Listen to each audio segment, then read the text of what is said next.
kuidas asju paigutada töölauale. Ja ma olen siia lauale pannud ühe paberi, joonistame siia ergonoomika vaatest A, B ja C alad, ehk siis alad, kus siis on A-alas mõlemad käed siis oma loomupärases asendis ja on jõudu mõnusalt.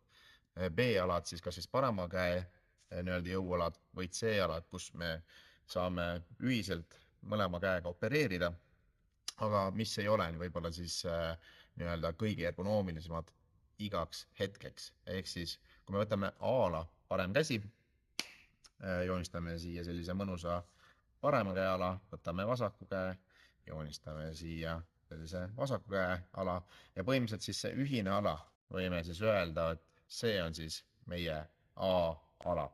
Kui me nüüd võtame paremale käele B-ala, siis me võiksime joonistada midagi sellist, ehk siis see on meie parema käe jõuala ja see on meie vasaku käe jõuala. Mina olen paremakäeline, väga hästi vasaku käega joonistada ei oska. Ja ühine ala on siis selline ala, ehk siis umbes selline ala. Ehk siis seda nimetatakse C-alaks. Miks seda siis vaja läheb?